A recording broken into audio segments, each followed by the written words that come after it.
চোখের দৃষ্টি ফিরে পেয়ে সম্পূর্ণরূপে সুস্থ হয়েই সেনগুপ্ত বাড়িতে আবারও ফিরে এলো দীপা। হ্যাঁ বন্ধুরা, এমনটাই দেখতে পাবো আমরা অনুরাগের ছোঁয়া ধারাবাহিকের আগামী পর্বগুলোতে।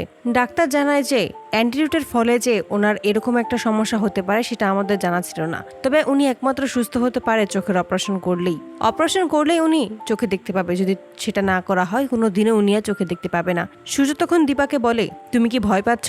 দীপা যা বলে যে, আমি আগে ভয় পেয়েছিলাম কিন্তু এখন আমি আর কোনো ভয় পাচ্ছি না। আপনি আছেন, আমার মেয়েরা আছে, আমার পুরো পরিবার আমার সাথে আছে, তাহলে আমি কিসের ভয় পাবো বলুন তো ডাক্তারবাবু? আমি তো আপনাদের চোখ দিয়েই সবকিছু দেখতে পারবো। বাড়ির সবাইকেই ডাক্তার জানায় যে ওনাকে শুধু ওনার মনের জোর ফিরিয়ে দিতে হবে।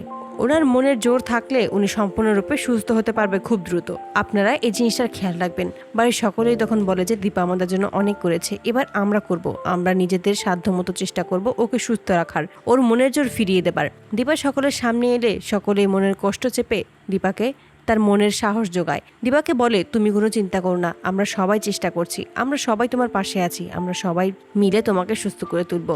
অপরদিকে দীপা বাড়ি ফিরে আসবে সেই আনন্দে সকলে বাড়িটা খুব সুন্দর করে সাজিয়ে তোলে। রূপা আর উর্মি মিলে দীপার পছন্দের খাবারগুলো বানায়।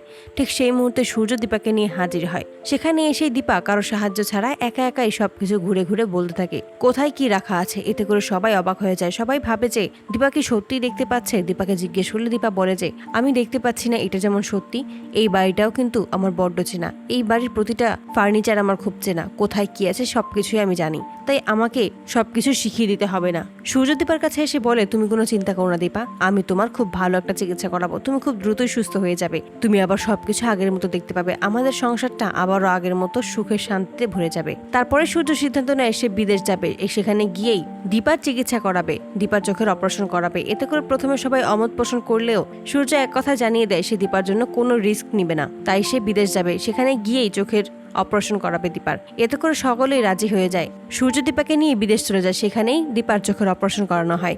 দীপা বিদেশ যাওয়ার আগেই রূপাকে বলে গেছে সে প্রথমে তার নাতনির মুখটা দেখতে চায়। রূপা তখন বলে, তুমি যেটা চাইবে মা সেটাই হবে, তুমি কোনো চিন্তা করো না, তুমি খুব তাড়াতাড়ি সুস্থ হয়ে যাবে। সূর্য তখন দীপাকে নিয়ে সেখান থেকে চলে যায়। কেটে যায় বহুদিন। দীপা সম্পূর্ণরূপে সুস্থ হয়ে সেনগুপ্ত বাড়িতে আবারও ফিরে আসে, এসে নাতনিকে কোলে নিয়ে নেয়। এতগুলো দিন পর সেনগুপ্ত বাড়ি নতুন করে খুশি আমেজে মেতে ওঠে। তো বন্ধুরা, তোমরা এটাই তো চাওয়ার জন্য এভাবেই চোখের দৃষ্টি ফিরে পেয়ে সম্পূর্ণরূপে যেন সুস্থ হয়ে সেনগুপ্ত বাড়িতে আবারও ফিরে আসতে পারে দীপা। কমেন্টে জানাও। আর নিয়মিত আপডেট পেতে আমাদের চ্যানেলটি এক্ষুনি সাবস্ক্রাইব করে পাশে থাকো। ধন্যবাদ।